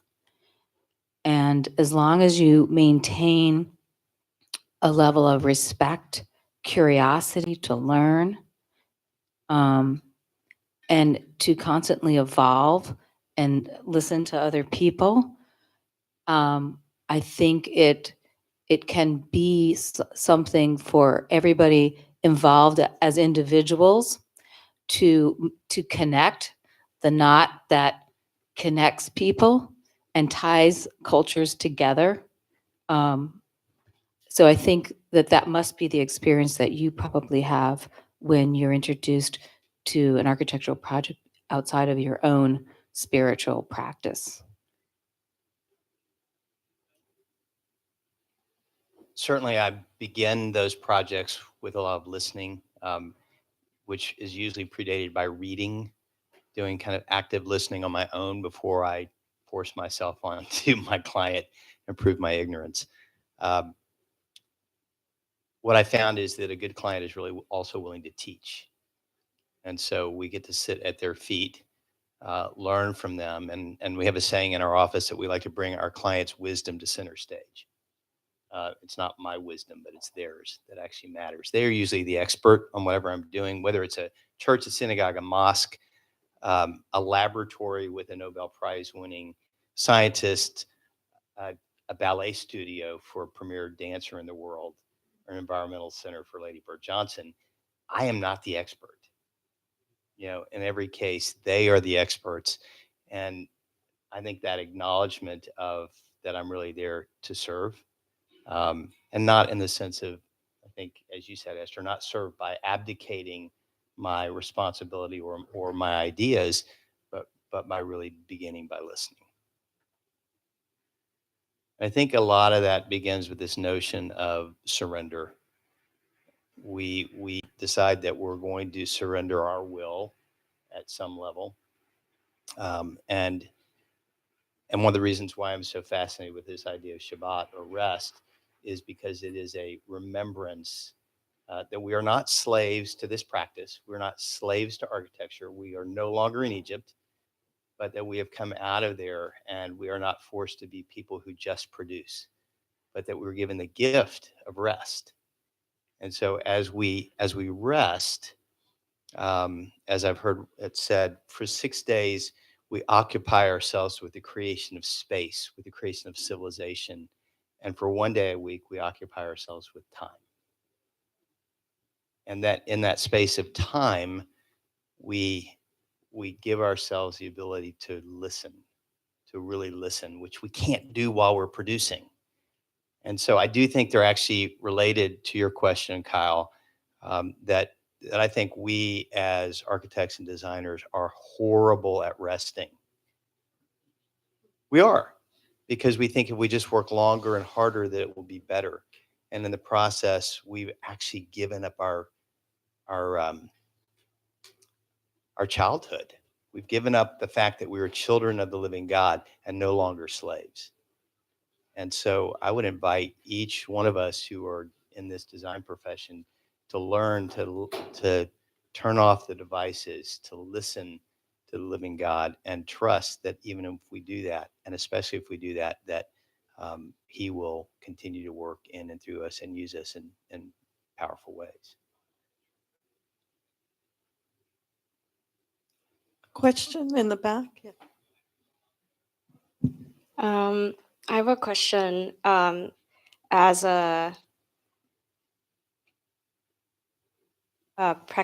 practicing designer of Christianity and of faith, sometimes I struggle with the notion that religion or faith is, in one hand, inclusionary. Like you talk about sort of having empathy and being able to listen and being able to submit to different ideas, being open. On the other hand, though, the core teaching sometimes is exclusionary, and it sort of separates us from other principles that might be in conflict with ours. And I am curious how was there instances where you just had to say no because of your faith, because of your values, and how did you sort of navigate this conflicting ideas of I have to be be at the feet of somebody else, but at the same time, that doesn't always mean yes.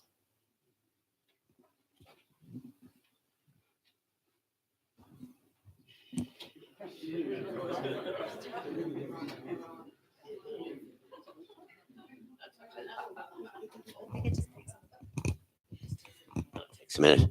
I can just give you one answer. We have all struggled with that. And I can tell you what Mies van der Rohe said once. He was talking to some students in the courtyard at Berkeley, and a student asked him, a very brilliant student, like you, the question, asked him something about scale.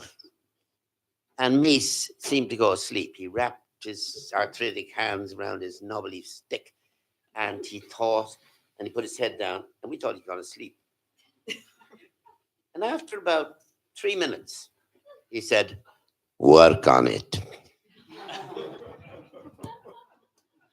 I think I could add a little something in terms of exhibition design, because when you're working with a collection of objects, let's just take from antiquity or something, where the artist is no longer representing their work, and you feel that maybe somebody is pushing an idea that is not going to serve that work, you have to kind of fight for the object. And the idea of rest is a really, really important one, because you have to work with your idea about what you think is, in terms of design, is the best solution for that object. But with the curator, in that case, to give them the space to think things through as well. And you have to, so bringing in, psychoanalysis, where you can become someone who watches that other person, your client, and waits for the moment when they're able to accept the dialogue of shifting ideas. And it, for me, would usually be closing in on the opening of the show, spending a little time after hours, late in the gallery, kind of guards are let down, and then being able to bring up this idea that you might have held back for some time, when that person's open to change and rethinking, and it's a safe kind of space for that kind of conversation. I think it actually is more complex than just a yes or a no. I think that we always are called to humble ourselves, because that's the example that we have in really all of the faith traditions that we're talking about.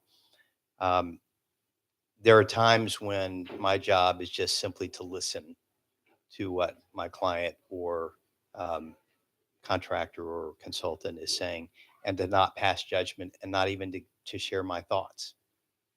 That's actually harder. That may be the hardest space, because, and I can tell you, there were many times in working with Ellsworth and his partner Jack, that there were things that I was experiencing that weren't comfortable for me, or weren't a part of my belief system. But it wasn't my job to convince them of that. My job was to be there to listen and to love them in the midst of whatever we were doing. And then I think there's the third space where we have to actually take a stand, where we have to own what we believe and say, I can't do that because the God I follow won't allow me to. And without passing judgment on them because they can't. Because I think part of the problem is it almost always comes with a judgment piece, which can be very destructive in the world. In working with James Turrell, he told me one time, he said, Rick, I love working with you because you're unlike any other architect I work with. He said, architects tend to fall into one or two categories.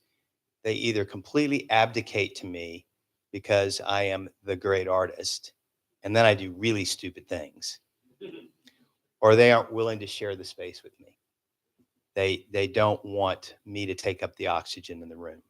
And he said, and you seem to be able to walk that middle ground where you'll challenge me, you'll ask me questions, you'll push me, but you also listen well, and you respect my perspective. And I think as people who are under the living God, we have to walk that razor's edge, right? It is, and it means being attentive to the Holy Spirit as we're doing what we're doing, so that we're not responding out of self, but we're really responding out of that deep inner voice. I wanted to add one thing, which is much more mundane than I think what we've been hearing to your question, but and it's not really about relationship to clients, but I think it's just about operating in the world that doesn't always fit your way of living. And I remember I studied architecture in Israel, and then I came to do a master's at Columbia, and I thought I'd stay there for 1 year. That was 98. But my first semester, our first midterm, I was fresh off the boat, and it was the high days of Chumi and our paperless studios, and our first midterm was on one of the Jewish holidays that's less famous, Shavuot, in May. And I went up to the professor and I said, I'll sit in and I'll listen, but I don't operate electronics on the holiday, and I'll present to you some other day. And she said something like, well, you've spent so much money to be in this program and it's only 3 semesters. Can't you skip the holiday just this year? And I think she thought she was saying something very reasonable. And I kind of smiled and said, no, I'm not going to skip the holiday this year. And then it all turns out okay in the end, right? So I think, and that's, I think, a little bit to what you were saying about letting go sometimes, that, we have this sense that, like, if we miss one thing, it's going to really be a disaster. Or if we let go of this one client, it sounds like such a great job, even though they sound completely crazy.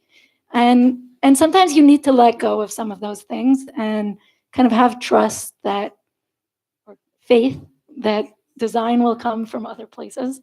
And I think that's a good lesson. For me, it was. I want to say one other little thing, which is, there's an assumption sometimes that we're getting it right and that someone else isn't, right? Because we're people of faith and they're not. And I would say one of the things that I've learned in relationship with clients is how often my own depravity is exposed by my interaction with them. And I can remember a time many years ago when I lied to one of my clients about something that happened. And it was a horrible experience because I went home and I thought, I covered my backside, but I didn't tell the truth. And so the next day I went to my client and I said, I need to ask your forgiveness. I lied to you yesterday. And it was so hard to do. But to this day, she's remained a good friend. And I think largely because she now knew that she was dealing with someone who would be honest. And that we have to recognize that just because we follow a living God doesn't mean that we always follow. And that we need to be ready to seek forgiveness when we failed, which is every day. So Karla, you talked about Civitas Dei, and then these 2 cities, and then Esther, you talked about the Synecando being nested but not hyphenated. Could you each reflect on how you operate these 2 aspects, the heavenly and the mundane? Are they nested for you? Are they hyphenated? Are they some other form? Well, we were talking at lunch, Mr. Oda and I were talking about the remarkable worldviews of many indigenous communities today. And I think the way that we need to pay attention to how there are large parts of the world that do not see this duality between the sacred and the profane, that for them, for example, the the people that I'm living and teaching with now, the Navajo, I mean, everything has some sacred dimension. And the idea that you can kind of compartmentalize your life and your space so that there are parts of it that are not sacred is, it's anathema. It just doesn't compute. And so I'm very interested in how that concept of the heavenly Jerusalem, the city of God, is challenged by people who are coming from a non-Western perspective. And it may be something that I think we could reclaim or try and learn from. Yeah.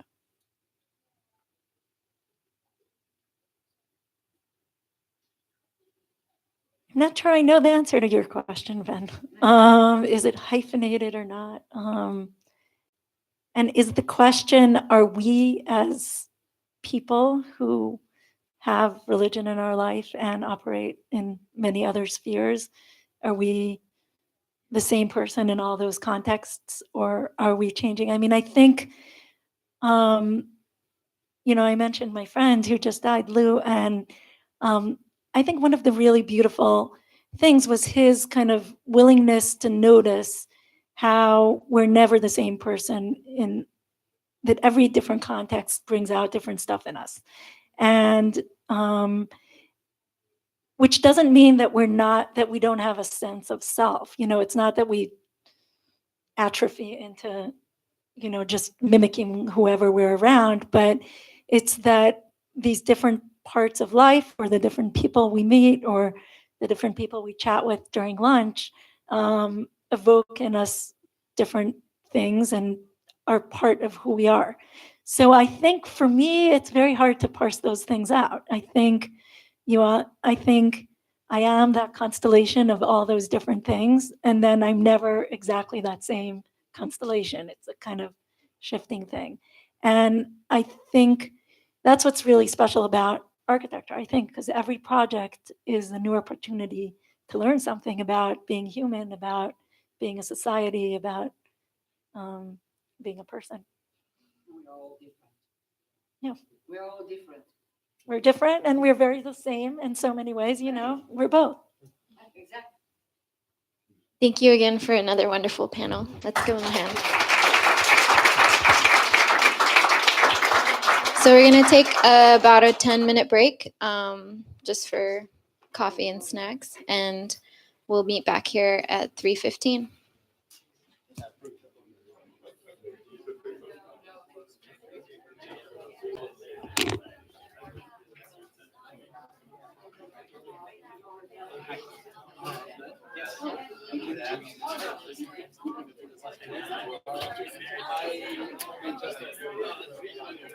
Okay.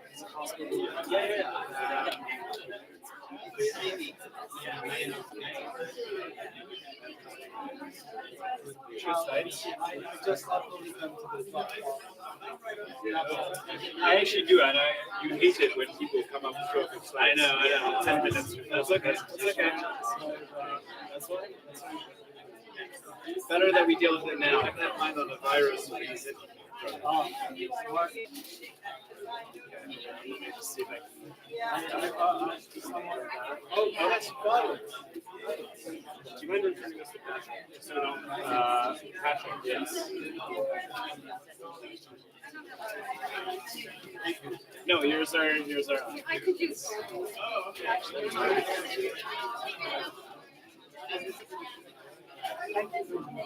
Yeah, hang on, let me just make sure they're in the right spot.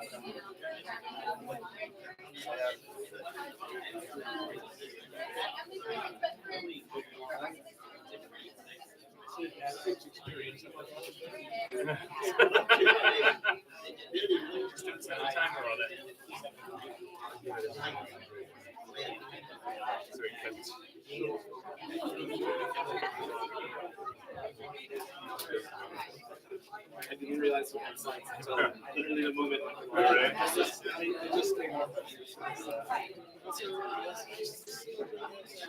You just had 8, right?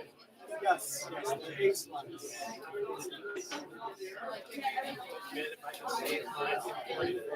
Yes, I have to import yours as well. These look good.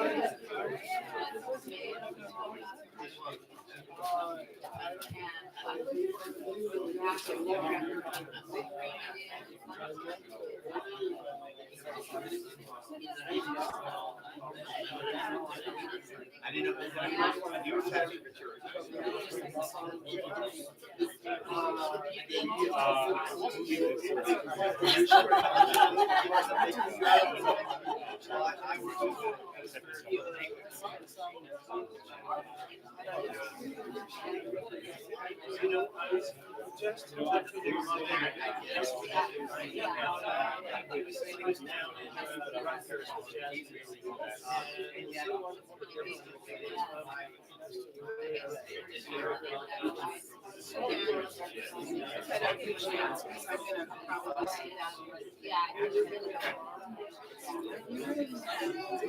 I have an envelope for you.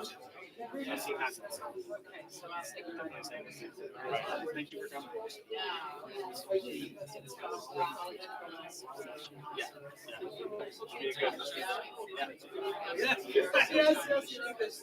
3 more months and then I'm out of here, so awesome. Now that I won't be in school anymore, that also will free up a lot of time. Thank you. These are yours. In the wrong spot. Are you going to need your speaker notes? No.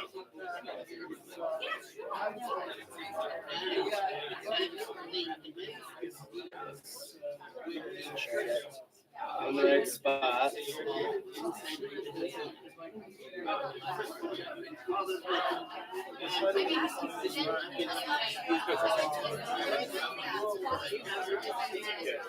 And these are cut off in the right way? Yep.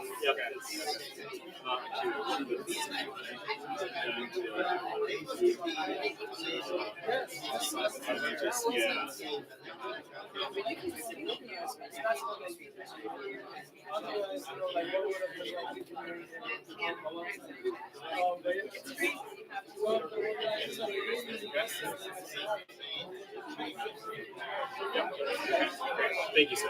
Yeah, thank you.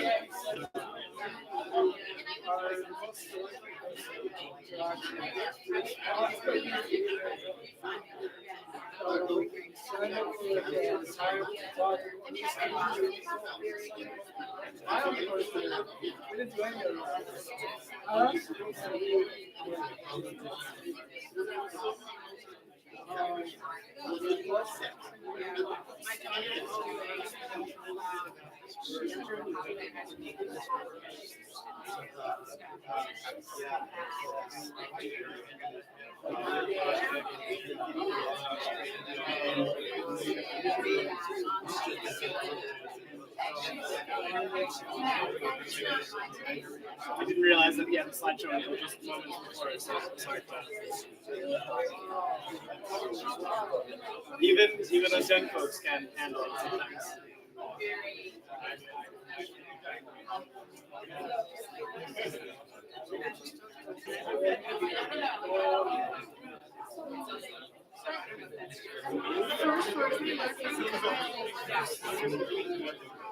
Kyle's gonna, I think Kyle's gonna speak last.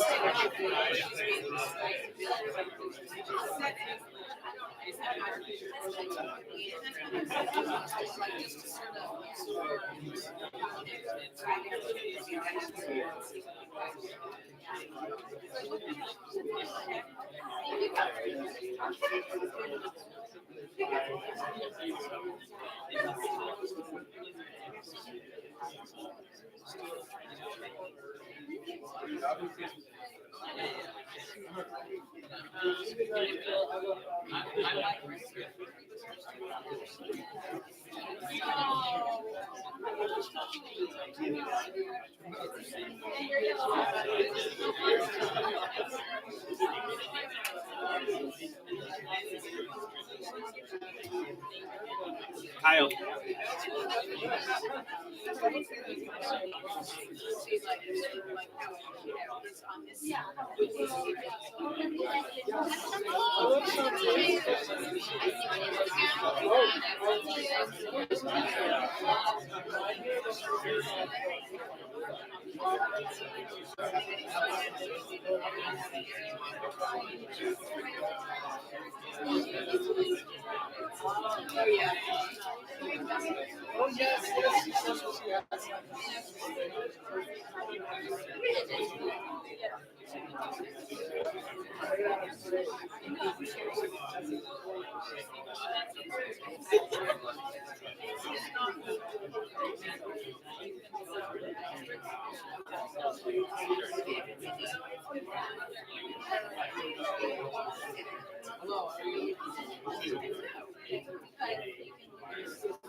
Yeah, I just want to check in both of you that your slides look correct. So James, just let me know if there's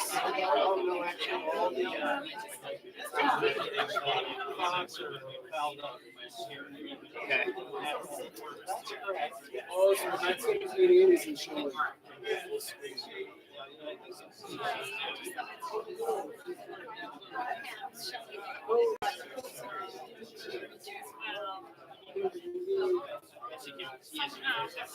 I don't know what's going on here.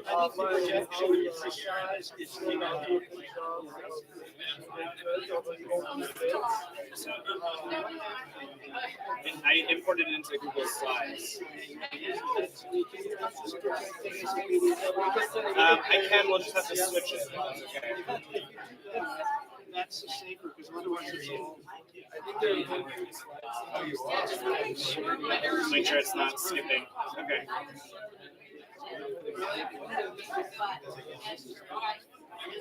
Okay, so I'll just have to switch it over. Yeah. Sorry about that. Yeah.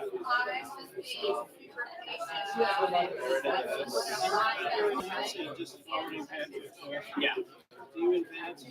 So it should be last so just with the right. Yeah. He had some weird transitions on it, but I don't know how he came up with. Transformation of thoughts.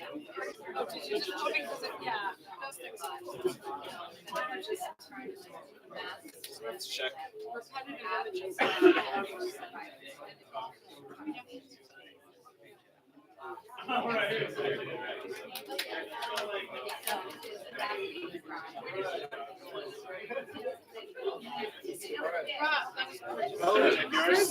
Yeah, Nasser Mosque in Iran. It's good that we're doing this because the second one's much larger. So if I could just make this really large.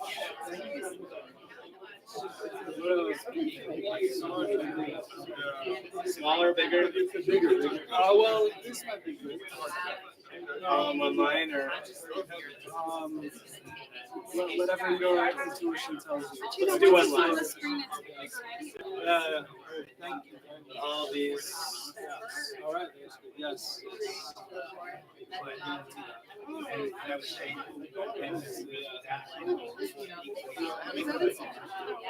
Oh, that was which one? Oh, this is Morocco. Also, share this one. So I think you showed a very similar picture. Same. You guys are still inside. It was. We presented on the Riyadh. It might have been the same picture. Yeah. I mean, it's I got it from Google. Or it's, Yes.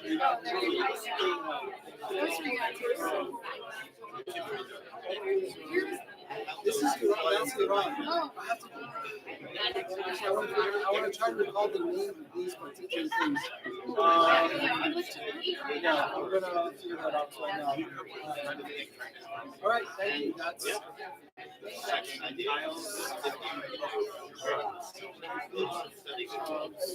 the last one is yeah. Yeah, all right, thank you.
I guess he's good, he's God.